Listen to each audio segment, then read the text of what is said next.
Hello, welcome to the Student Talk About Attendance. So, attendance, coming to class, participating. That's how you get your attendance when you're in the virtual world, is participation. You need to turn in your assignments on time.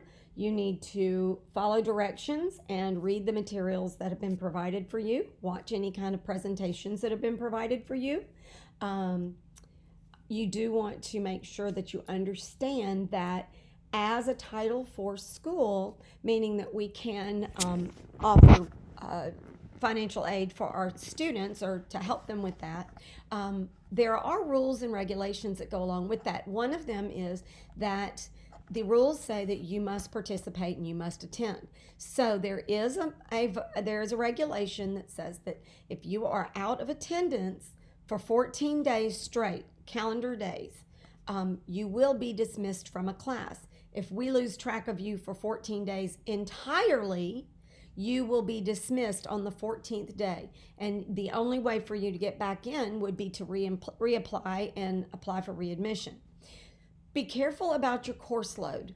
If you have a lot of courses, you need to make sure that you have time management and put up a schedule for yourself so that you know that you are attending and participating in every element of the class that's required. Another element is the LOA. Many students will come to me and say, I sure would like to get a break. I just need a break this term. I just need a break. Well, it's not that easy. We are not a state school. So, which they oftentimes will allow you to sit out for a term and then come back in under the same admission, and you don't have to go back through the admission process. That is not how it works at Fortis Institute.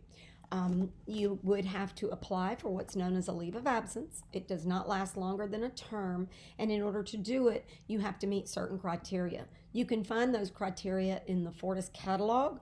Make sure before you get your heart set on taking an LOA for whatever reason that you read those policies about what will be approved and what won't be approved and what kind of documentation you need to have it approved. So I just want you to understand that taking a leave of absence or a break, if you will, is not as easy as just saying, I need a break. Readmission is not easy at Fortis, mainly because the primary reason we lose students would be because of academic reasons, and you must leave the program in good academic standing in order to be able to come back in. So that is why I say readmission is not easy. So be aware of that. Do not get out unless you have a good reason. Notes on policies and appeals. I need to make a note with you about this because you need to understand that all decisions can be appealed. There is a formal appeal process in your catalog that you need to read and follow carefully if you feel as though there is something that you want to appeal. An appeal would be written to make up a clinical day or a simulation day. An appeal might be written to have the ability to take a quiz when we have policies that state that no daily quizzes can be made up, things like that.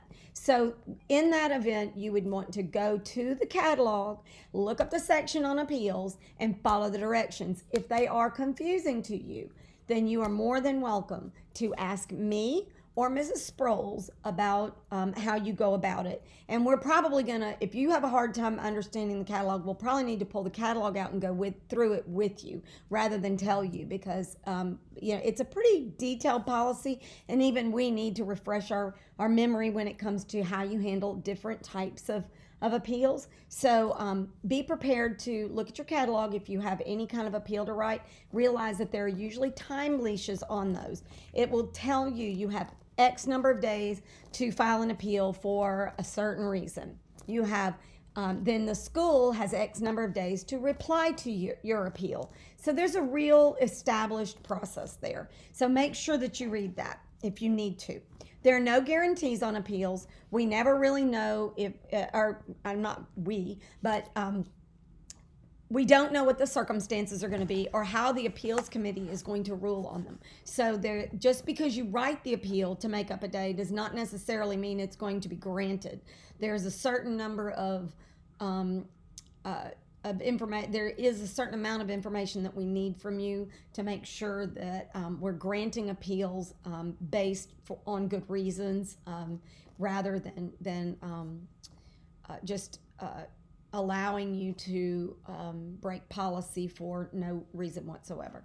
So anyway, the best idea is to avoid any issues by being informed, staying informed. Know your testing policies, know your makeup policies, know when you need to request to make up things.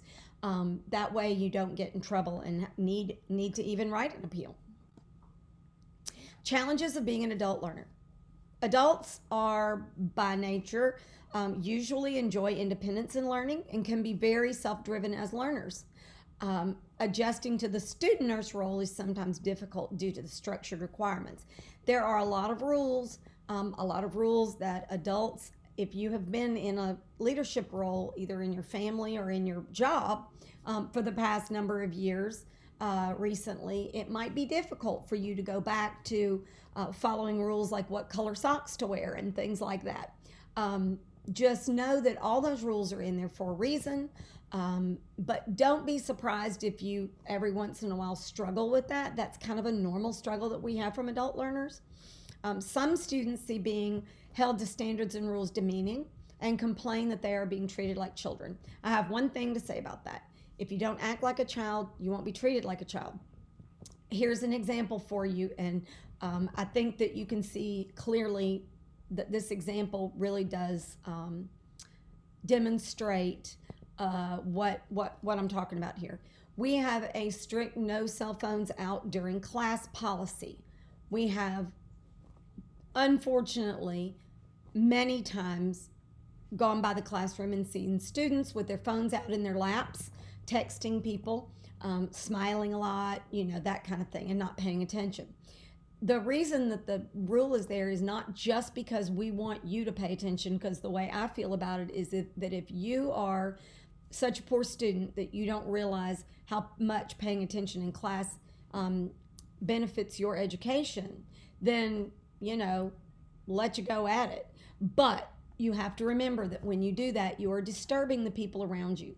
And it always happens. All the students around you are looking at you going, how can she get away with that? How can he get away with that? I thought that was against the rules. How come? Well, now you have distracted most of the class and disrupted their learning because you have chosen to break a rule. So you will be asked to put it away.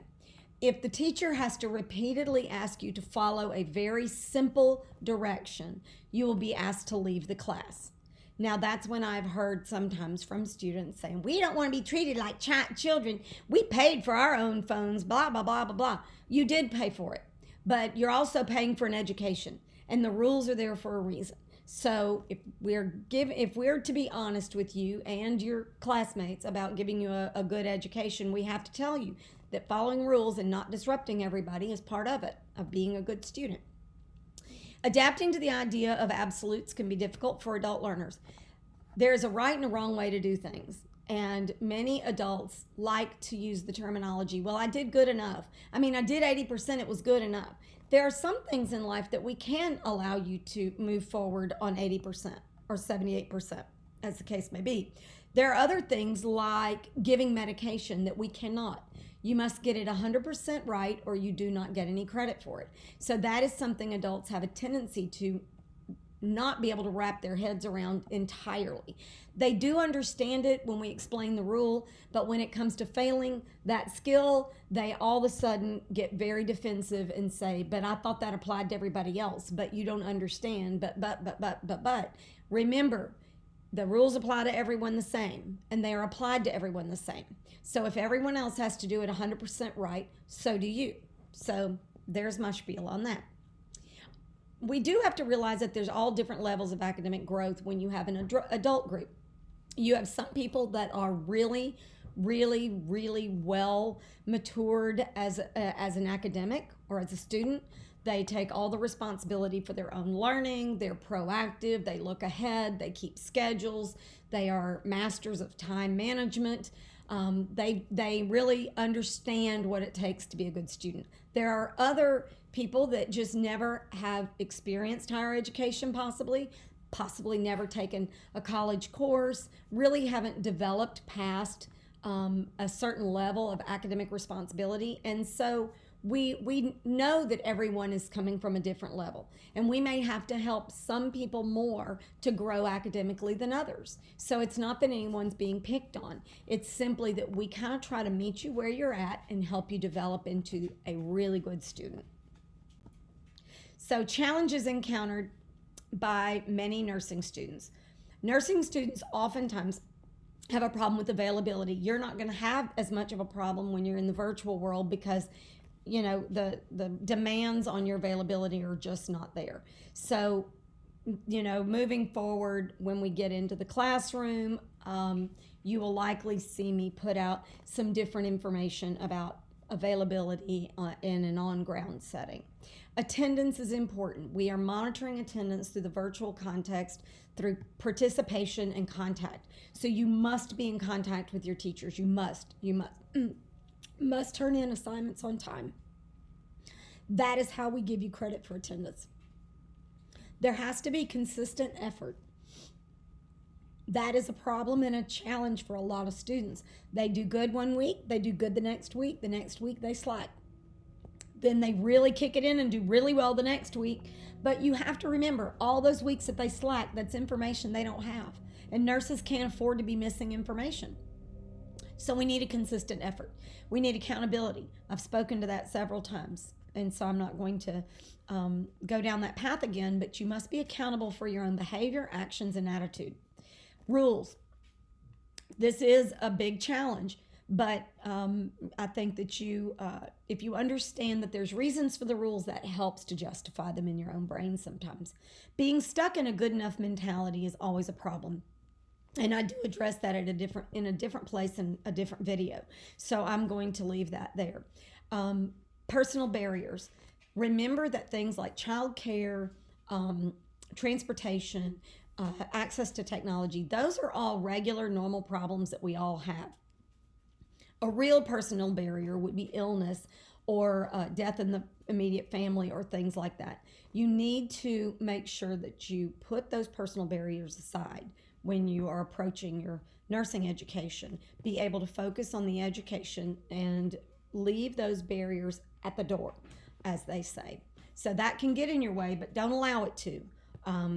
Okay, so those were notes on attendance. And if you have any questions, you make sure you email Dr. Cartwee.